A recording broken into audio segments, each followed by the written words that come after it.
So I've gotten a lot of comments like, Ben, how does this stuff not faze you? Okay.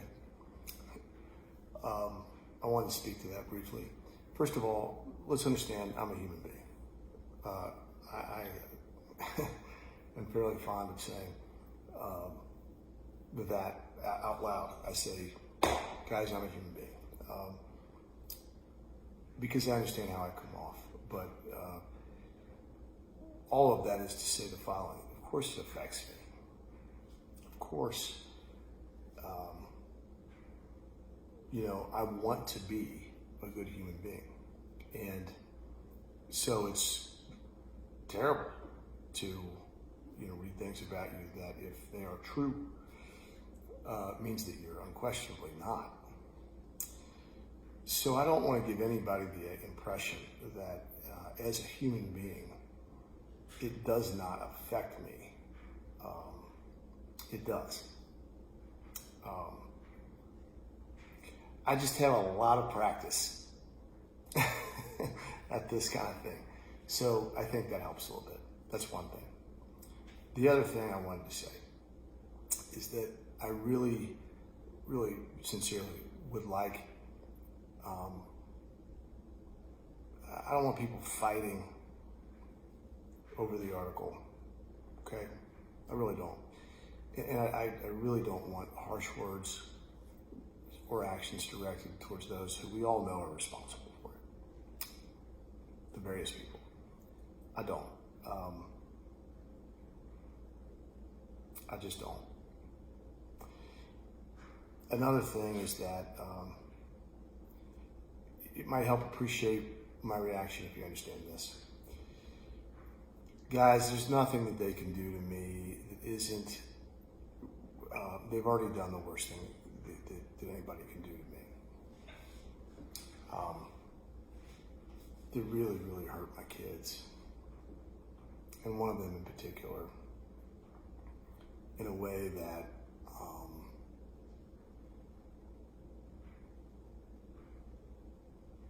yeah.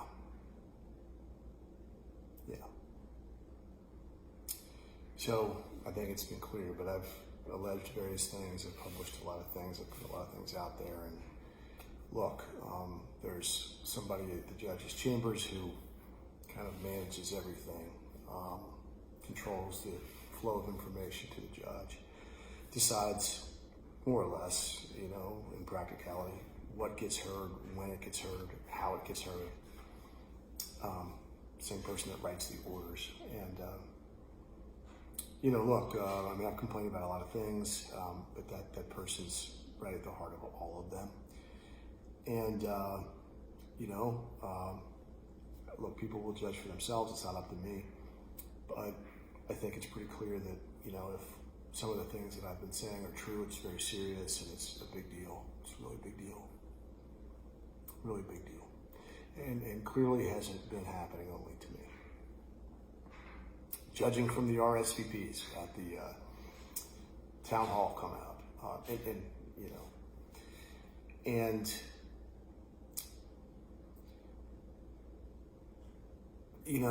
I've got motions pending since 2019, still, in those cases.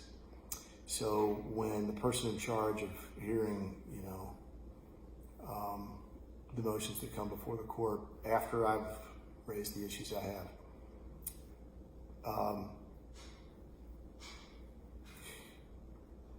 gets a motion to take my kids away from me because I'm a serious danger to them, in front of the judge in 6 hours, whatever it was, less than that, and has an order signed taking my children away from me without me even having a chance to respond to that.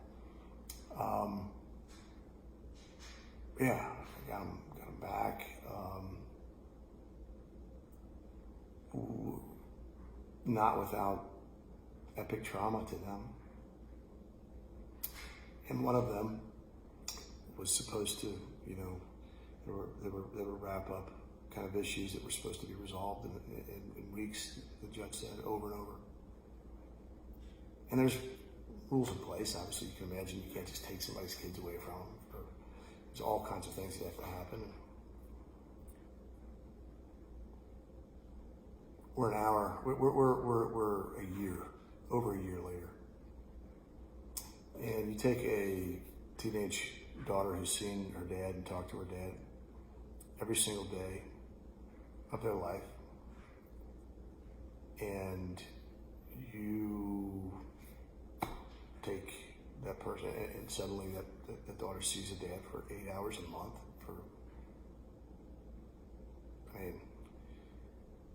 If all of this concluded tomorrow, best it could, my family's been torn to shreds by the Canton County Family Court in a way that I never even thought possible, because I objected to some things as the person in a position to make sure that the hearing that we've been waiting for God knows long, which was supposed to be held under law a long time ago, and reports from court-appointed experts just sitting on the desk. She's made time to make sure that motions for a total of $160,000 in attorney's fees, that we took time on that, but by golly, can't get around to that one. Yeah, guys, understand that an article in the Inquirer, they've already done, are still doing the worst thing you could ever do to me. And my kids will never be the same. And the best I can do now is just make sure that that place gets cleaned up.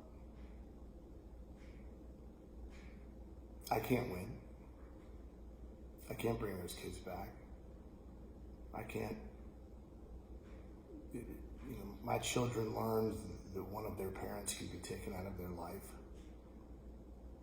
in a heartbeat. And buddy, I'm here to tell you, that affects the way they live.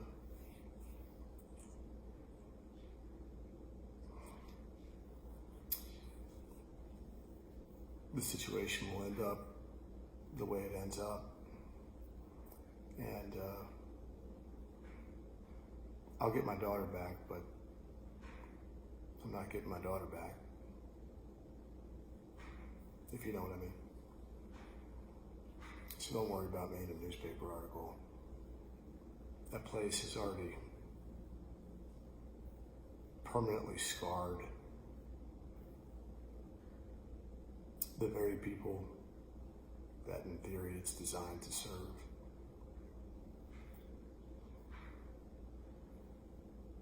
So, don't worry about me. That might help you understand my approach to the article.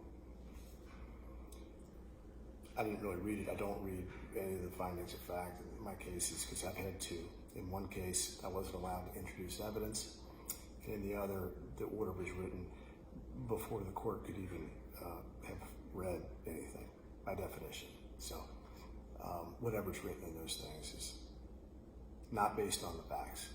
That's all I know. That's just objective, which is one reason why it makes sense probably to let the process run its course. My clients have a right to a constitutionally effective representation. If I don't provide it, I'm accountable. And sometimes in cases where we lose, and my side loses 99% of the time statistically. If you go into court and you have a criminal jury trial, you're taking enormous life-changing risk. And we do that wide open, eyes wide open. And it's not uncommon for people that don't like the results of a trial and the verdict that was found to suddenly, find fault with their lawyer, and there's a process for litigating those things. And, the court in New York saw what it saw. We were there for 4 weeks. We'll let that run its course. There were people from down here up there. And yeah. So I wanted to put that out there and just say those things. Don't worry about me. Don't worry about me.